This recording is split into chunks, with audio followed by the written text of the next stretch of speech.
బహిష్టు సమయంలో ఆడవారికొచ్చు వెన్నునొప్పికి కారణాలేంటి?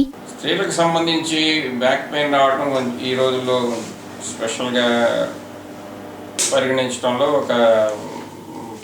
ఒక రకమైన ప్రత్యేకత యాక్చువల్గా ఉన్నట్టే. ఎందుకంటే వాళ్ళకు కూడా అవేర్నెస్ అది పెరగాల్సిన అవసరం చాలా ఎక్కువ ఉంది.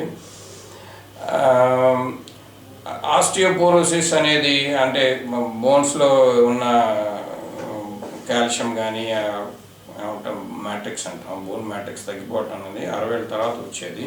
కానీ అంతకు ముందు కూడాను ఆడవాళ్ళలో బ్యాక్ పెయిన్ రావడం స్పెషల్ వాళ్ళకి అనేది చాలామంది అడుగుతూ ఉంటారు. నిజంగా స్పెషల్, ఎందుకంటే ఆడవాళ్ళకి జననేంద్రియాలు కానీ గర్భసంచి కానీ అన్నీ కడుపు లోపల ఉంటాయి.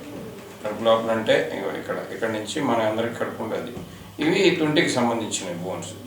ఇవన్నీ ఏమిటంటే జననేంద్రియాలు లోపలే ఉండటం వలన వాటికి సంబంధించిన ఏమాత్రం ఇబ్బంది వచ్చినా, అంటే ఇన్ఫర్మేషన్ కానివ్వండి, లేకపోతే ట్యూమర్స్ కానివ్వండి, లేకపోతే దెబ్బలు తాగటం వల్ల కానివ్వండి, వాళ్ళకి యూనిక్ ఎందుకు స్త్రీలు అంటే గర్భం వచ్చినప్పుడు కూడాను వీటిలో ఉన్న అవయవాలన్నీ కూడాను వాటి పరిణామం ఏంటి, వాటికి సంబంధించిన ఫంక్షన్ కానీ అన్నీ మారుతూ ఉంటాయి. మారటం వలన ఈ కడుపు ఉదరం మీకు బయటకు ఎట్లా కనిపిస్తాం మనందరికీ, అట్లానే కనపడకుండా వెనకాల బ్యాక్ అనేది కూడాను స్ట్రెయిన్కి స్ట్రెయిన్ అంటే ఫిజికల్లీ ఇట్ ఈస్ స్ట్రెచ్డ్, లేకపోతే ఫిజికల్గా పెరగటం తరగటం ముందు పోవడం వల్ల ఇబ్బంది రావడం, ఇవన్నీ వీటన్నిటి వల్ల కూడా వారికి బ్యాక్ పెయిన్ అనేది ఎక్కువ వచ్చే అవకాశం ఉంటుంది.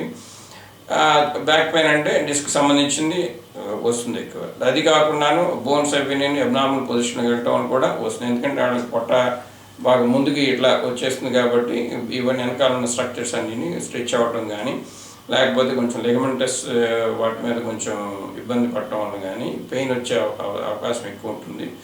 దానికి తోడు గర్భం పెరిగే కొలది కూడాను ఈ రక్త నాళాలు అనేవి కొంచెం ఉబ్బటం, రక్తనాళాలు ఉబ్బిన తర్వాత స్పైన్ కార్డులో ఉన్న ప్రెషర్ పెరగటం, వీటితోటి నడుము నొప్పి చాలా ఎక్కువ వచ్చారు. అవి కాకుండా ఈ జననేంద్రియాలు ఆడవాళ్ళ లోపల ఉండటం వలన ఈ ఓవరీస్ అంటాం కదా, ఓవరీస్ అనేవి ఇక్కడ ఉంటాయి. వీటికి సంబంధించిన ఇన్ఫర్మేషన్ కానీ, ఇన్ఫెక్షన్ కానీ, ట్యూమర్స్ కానీ వీటన్నిటి ఉన్న వీటికి వచ్చే నరాలన్నీ ఇక్కడి నుంచే వస్తాయి, వీటి నుంచే వస్తాయి. కాబట్టి ఈ నరాలు ప్రత్యేకత ఏంటంటే ఇవి లోపల ఆర్గాన్కి ఎట్లయితే సప్లై చేస్తాయో అదే నరం బయట స్కిన్ కూడా సప్లై చేస్తాయి. కానీ ఇప్పుడు ఈ జననేంద్రియాలకు వెళ్ళిన ఇబ్బంది ఉందనుకోండి, ఓవరీస్లో ఉన్న ఇబ్బంది ఉంటే ఆ ఓవరీ స్ట్రెచ్ అయినప్పుడల్లా వాళ్ళకి వెనకాల ఏ నరానికి సంబంధించిన ఏరియా ఉంటే ఆ ఏరియాలో పెయిన్ వాళ్ళు పర్సీవ్ చేసుకునే అవకాశం ఎక్కువ ఉంటుంది. కాబట్టి అందువలనే వాళ్ళకి పీరియడ్స్ ఉన్నప్పుడు ఓవరీస్ పెద్దవి అవుతాయి, ఫాలికల్స్ రప్చర్ అవుతాయి, హెమరేజ్ అయ్యే అవకాశం ఉంటుంది. ఇవన్నీ ఉన్నప్పుడు కూడాను వాళ్ళలో బ్యాక్ పెయిన్ మిడిల్ స్పూడ్స్ అంటాము, అంటే ఓవరీ రిలీజ్ అయినప్పుడు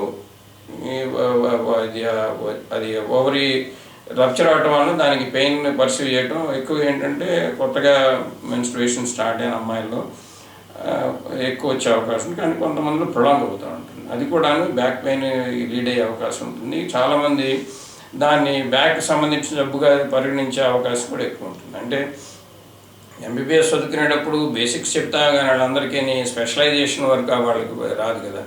అందుకని చెప్పి ఇది కూడా దానికి డిఫరెన్షియల్ డయాగ్నోసిస్లో ఒకటి పెట్టుకుని చెప్పడం జరుగుతూ ఉంటుంది.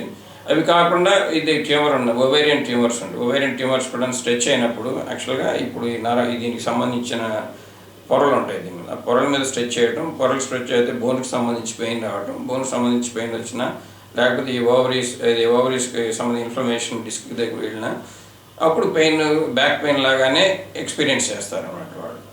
అందువల్ల ఆడవాళ్ళలో ఈ అడిషనల్ కదా, మగవాళ్ళలో ఈ జననేంద్రియాలు వేరే దగ్గర ఉంటాయి, పొట్టలో ఉంటాయి.